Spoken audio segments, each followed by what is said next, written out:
This is the Fantasy Football Podcast, where we take data and convert it into fantasy success. No bias, no hot takes, only victory.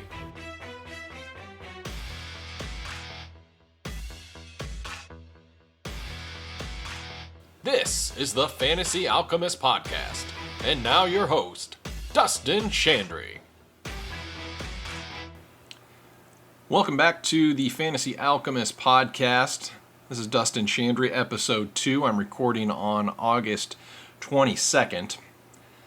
And let me ask this. Have you ever gone on a date and thinking that this is going to be the perfect match? You've read the profile, your friend recommended, you guys have the same interests, but you look back and you realize, man, there were a lot of red flags. And why didn't I see those? Well, today that's what I'm going to help you identify when it comes to a trio of quarterback twos. Because these guys are the new kids on the block, they're the quarterback Romeos, they're the new Prince Charmings. But really, these guys are just going to crush your dreams this year. You should be avoiding these guys in Redraft, and you should be dumping them in Dynasty. So, sit in, and let's take a look at who is worth swiping left on this season.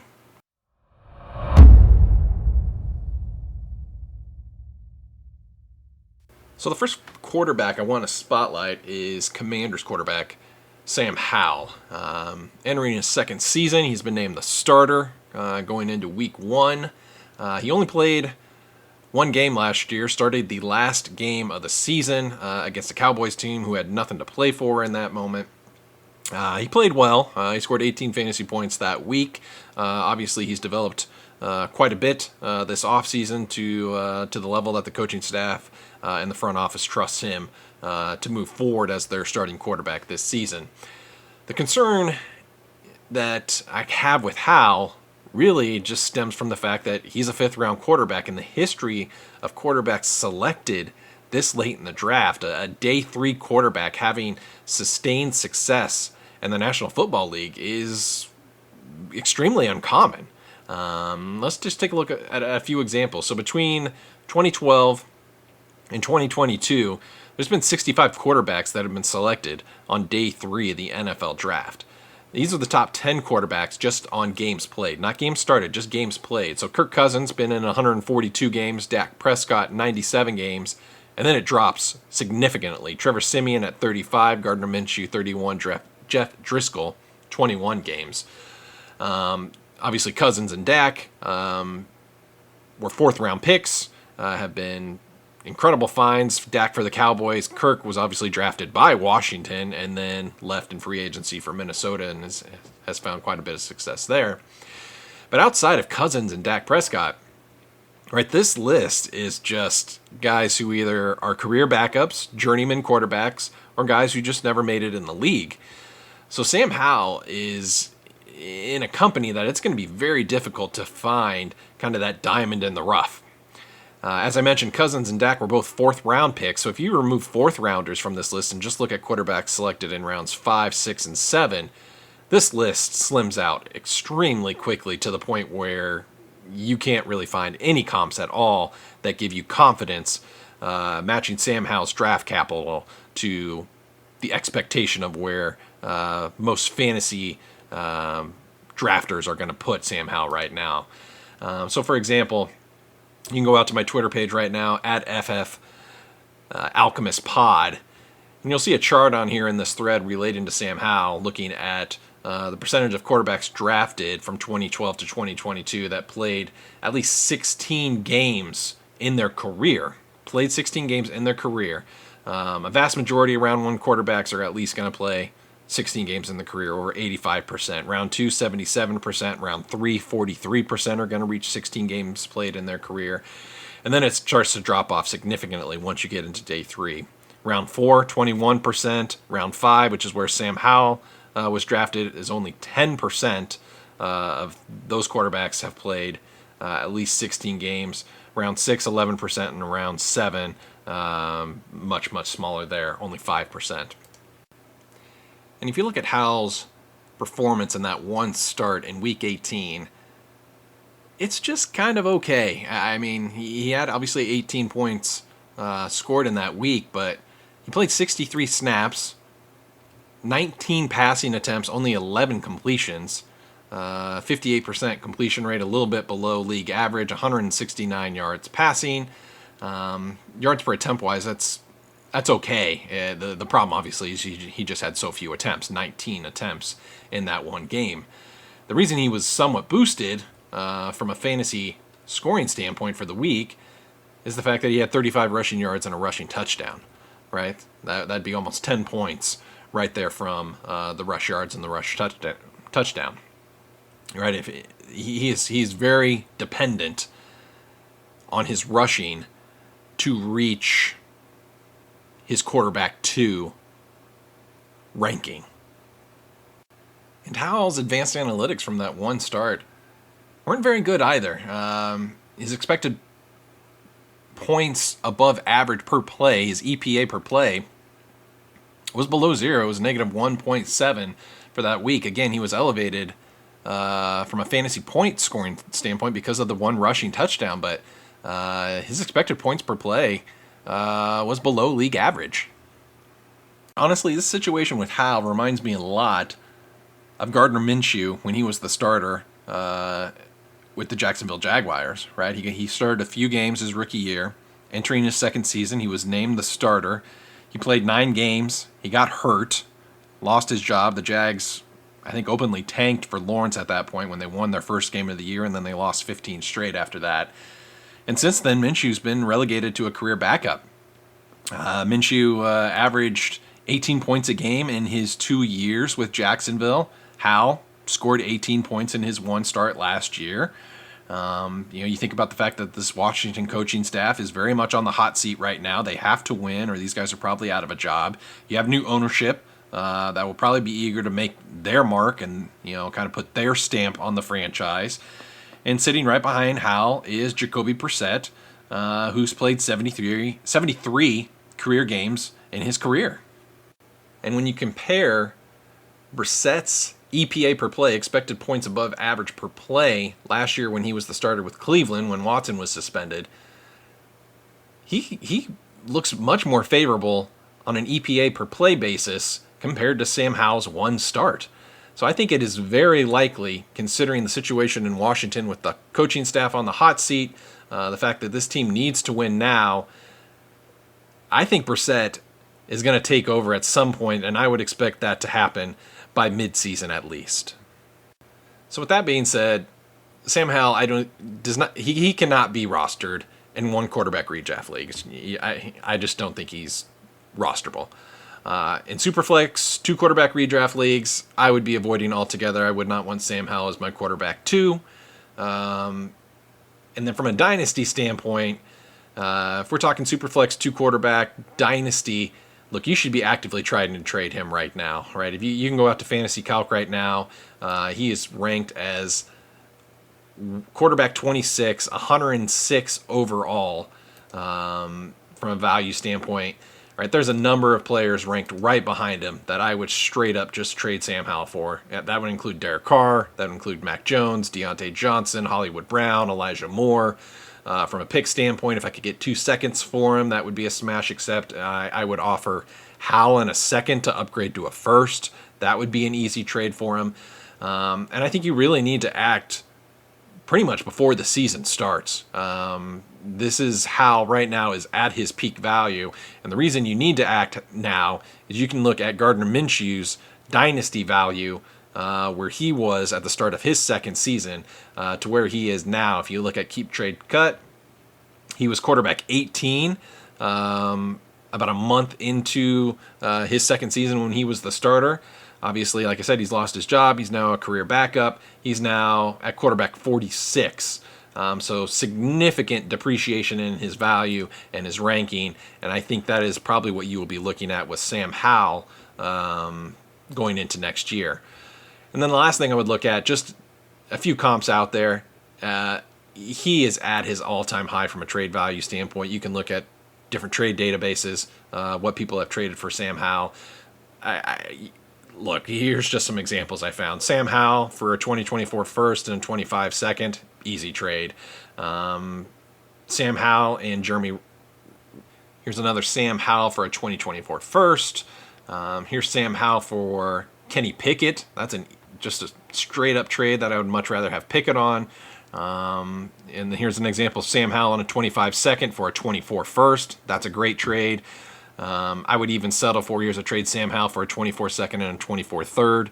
I would settle for that. And then there's even one crazy one I found recently that says Sam Howell straight up for Cooper Kupp.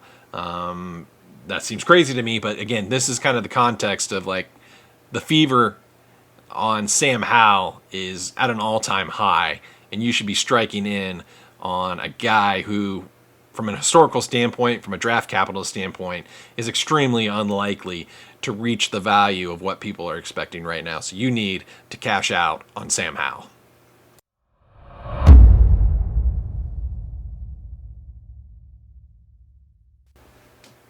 The second quarterback I want to talk about today is Falcons quarterback Desmond Ridder. Really a kind of make or break season, not just for Ridder, but also head coach Arthur Smith. Ridder had a 4-game sample last year where he was the starting quarterback, and looking at what he did in those 4 games, it was pretty pedestrian. I think average would be the nicest way to put it. But let's look inside these numbers a little bit more. So Desmond Ridder started 4 games. He had over 60 snaps in each of those games. He averaged 29 attempts per game. He only averaged 10 fantasy points in that 4-game stretch. And in fact, 3 of those games, he was below 10 points. His point totals in those 4 games was 8, 9, 8, and then 16 was his high water mark in that last game. I think what's really the concern is when you look at his draft capital, round 3 pick, a 4-game sample. He only had 10 fantasy points per game in that 4-game sample. And then you try and go find some comps that fit that, right? So I found 7 quarterbacks who were day 2 NFL draft picks between 2012 and 2022, played at least 4 games in their rookie year, and they averaged less than 12 fantasy points per game. Got 7 guys who fit that profile. Here's the list. Obviously, Desmond Ridder is on that list. The other 6, Brock Osweiler, Jimmy Garoppolo, Cody Kessler, Davis Mills, Malik Willis, and then Jalen Hurts is on this list as well. I don't think Hurts, obviously, is an appropriate comp when we're talking about Desmond Ridder. But the other 5 names on that list is concerning. And then I went as far to say, all right, let's look at round 1 NFL draft comps. Guys who played at least 4 games in their rookie year and had less than 12 points per game. A lot of names came up that were very alarming. That list included Ryan Tannehill, Brandon Weeden, Johnny Manziel. Jared Goff is on that list. Mitchell Trubisky, Josh Rosen, Dwayne Haskins, Zach Wilson, Trey Lance, and Kenny Pickett. Doesn't give you kind of that warm, fuzzy, optimistic feeling about Desmond Ridder. So then I asked myself kind of, all right, what's the largest growth in fantasy points per game for a round 3 quarterback from his rookie year to his second season? So the quarterback that had the biggest jump from their rookie year to their second year in fantasy points per game, who are also round 3 quarterbacks, was Nick Foles. He averaged 13 points per game his rookie year. He jumped to 20 points per game in his second year. By far the highest amount. Jacoby Brissett was on this list. He went from 10, which is where Ridder was in his 4-game sample in his rookie year, up to 13 and a quarter. Mike Glennon went from a little under 13 to a little under 15. Davis Mills went from 11.9 to 12.3. And then you got a bunch of guys who actually declined in fantasy points per game from their rookie year to second year. So, again, Desmond Ridder averaged 10 points a game in a 4-game sample. Outside of the Nick Foles comp, you're probably looking at an increased best-case scenario of 2 to 3 points per game. We're going to put Desmond Ridder in the 14 to 15-point game range. That's not good. I mean, that's borderline unrostable in one quarterback redraft leagues. I think what's interesting is that The one name I look at on this list that I think actually compares pretty favorably to Ridder is Davis Mills, who just last year was the starting quarterback for the Houston Texans. Now, if you look at Player Profiler, the athletic profile on both these guys as round 3 quarterbacks looks pretty similar. And certainly their measurables also pretty similar. So, look, I think Ridder is basically just Davis Mills with a superior supporting cast and in a situation with a team and a coaching staff where there's an urgency to win. Davis Mills was not great his rookie season, wasn't great his second season, could not hold the starting job. Obviously, they drafted C.J. Stroud second overall this season. So look, I don't think Mills is really roster worthy in standard 1 quarterback 10 to 12 team leagues.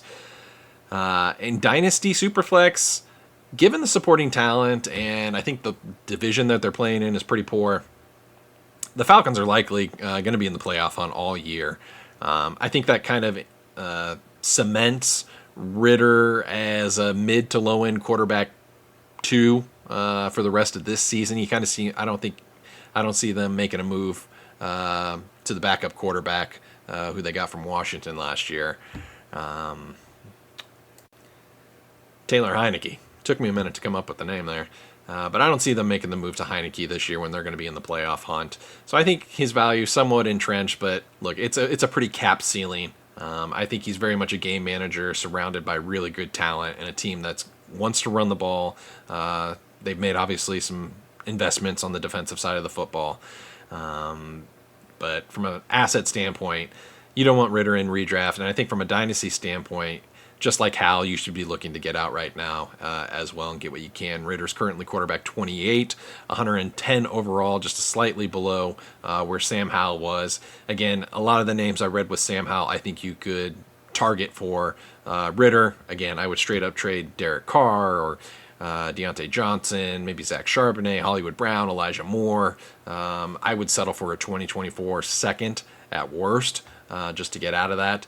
And again, you can look at Keep Trade Cut, look at Davis Mills dynasty value. Just in the last year, right? Davis Mills dynasty value a year ago was just a little under 2,500.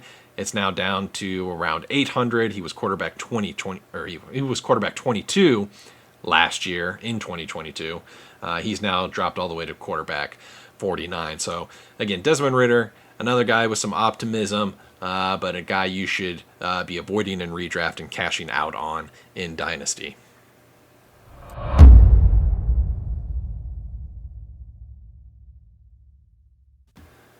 So the last of the 3 quarterbacks I kind of wanted to take a look at, I think is far more of a conundrum than the previous 2, and that's Packers quarterback Jordan Love. Obviously, he was drafted in 2020 as a late first-round pick. He is sat for 3 years behind Aaron Rodgers, has had very limited playing time. He didn't even get on the field, I don't even think, in his first year, and in his second and third year combined, he's only attempted 83 pass attempts over the course of 3 years since being drafted. I mean, that is by far the lowest number of pass attempts for any first-round quarterback selected in the last decade. A mild digression, but I think in fantasy circles, I think the sentiment around a guy like Trey Lance, the 49ers quarterback, is that he just never he never got a shot to kind of develop. Trey Lance has had 102 pass attempts compared to Jordan Love at 83. So Love has had the fewest pass attempts for any first-round quarterback, 83. Trey Lance, 102. After that, Paxton Lynch, 128. Johnny Manziel, 258. Dwayne Haskins, 444. Josh Rosen even had 513 attempts. So a lot of these guys who have had few attempts are either quickly relegated to backup roles or they're out of the league altogether. So Jordan Love has had to wait and wait and wait far beyond what you would expect another first-round quarterback. So we really have a limited sample to look at, but let's look at how he did perform in that small sample size. So in 2021 and 2022, the years where Jordan Love got a few attempts in. The average completion percentage for a quarterback who played at least a minimum of 100 snaps in either year. I got 71 comps, so the average completion attempt, or the average completion percentage, there we go, was 62.5%. Jordan Love's completion percentage over that small sample of 2 years, a little bit below that at 59.1%. His yards per attempt was a little bit higher. The league average for those quarterbacks with a minimum of 100 snaps was 6.7. Jordan Love was a little bit higher at 7.3. His air yardage was a little bit higher at 8.1 compared to a league average of 7.4. And I think the other thing you have to consider is there is a narrative out there that Jordan Love is an exceptionally athletic quarterback and he's going to provide you some additional value from a rushing standpoint, but I don't see that in the data. Again, small sample size, but the narrative doesn't really match. You can look at it, player profile. I think he's an average athlete. He's not poor, but he's not exceptional either. In fact, player profile says his best comparable player is Dan Orlovsky. I mean, it doesn't scream highly athletic. If you take his rush yards divided by how many snaps he played, that would actually be slightly below league average compared to the rest of the quarterbacks who qualified for 100 snaps in the last 2 years. And, he played 130 snaps. He didn't have a single rushing touchdown in any of those snaps either. So that really caps his ceiling from a fantasy standpoint. And if you look at some more of the advanced metrics I've talked about, so I like to look at EPA per play, expected points above average per play. His 2 games where he had at least 35 snaps, he was below average in both games. And one, he was at almost negative 0.5, which is very, very poor. His other one, he was closer, he was at, negative 1.8, slightly below average. And then the other one was well below average. So he wasn't great in those 2 games. He came in, he had 9 and 13 fantasy points in those 2 games where he had to come off the bench. But, the data is not really supporting a guy who's going to have a breakout campaign just based on the small sample size. And then I think you have to look at the supporting cast around Jordan Love as well. This offense is extremely young and it's extremely cheap from a cap allocation standpoint, and that reflects not only Jordan Love but the wide receiver core and the tight end group. Outside of Aaron Jones, there's not a single player on this team that has a top 50 ADP right now. Aaron Jones is at 37, Christian Watson at 53, and then A.J. Dillon barely breaks the top 100. So, if you count the number of wide receiver, running backs, and tight ends that are ranked in the top 150 from an ADP standpoint, Green Bay looks like a pretty poor offense with a quarterback that has some question marks. So I don't see a team that's going to elevate Jordan Love. I see a team that has a good defense, that has Aaron Jones and A.J. Dillon. They can run the football, but I don't think this team is built to elevate Jordan Love because Jordan Love isn't the sort of quarterback who can elevate the rest of the offense. So I think going into this year, I think there's far too much depth at quarterback to roster Jordan Love as your quarterback 2 in a standard 1-quarterback redraft league. I would avoid Love as your quarterback 2 in the Superflex redraft leagues as well. He's currently quarterback 19. There's other guys right near him or right behind him that I would rather have. I'd rather have Jared Goff. I'd rather have Kenny Pickett. I'd rather have Bryce Young, Brock Purdy. All these guys are kind of right in that same range. I'd rather have all those guys ahead of Jordan Love. And then from a Superflex Dynasty standpoint, look, I think his value is at his absolute peak, and due to the depth of the position, I think if he plays well, I don't see a lot of value appreciation still to come. Right, he's already at quarterback 17 on Keep Trade Cut, so I don't think there's a lot of room to go up. But with poor play, obviously his dynasty value would quickly depreciate if that were to happen. And you can get good value for Jordan Love right now. You can go out to Fantasy Calc, look at their trade database.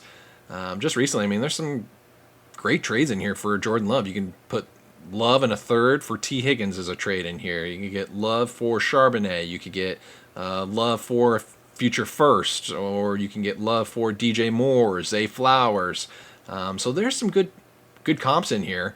The other thing I would like to do, and one thing I did do in one of my Dynasty leagues, is I packaged Love and a non-first round pick basically to move up a quarterback tier. So the trade I completed was I traded Jordan Love in a second. I got back Daniel Jones, DeAndre Hopkins in a third, right? I traded down a round. I upgraded up a quarterback. I upgraded from Love to Jones. And then I picked up a veteran wide receiver that can either help me win now or I can try and trade to a contender midseason. So there's a lot of value you can still have with Jordan Love. And if you're not contending in a Dynasty league, I think you should be looking to cash out on Jordan Love as well as we go into the 2023 season. So that'll wrap up episode 2. So those are three quarterback 2s that you should be looking to avoid in redraft and dump in Dynasty. So thank you for listening to episode 2 of the Fantasy Alchemist podcast. Make sure to subscribe. You can find us on Twitter at FFAlchemistPod. Thanks for listening.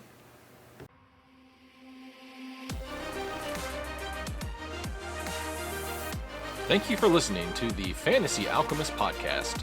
You can follow the pod on Twitter at FFAlchemistPod or email us at fantasyalchemistpodcast@gmail.com.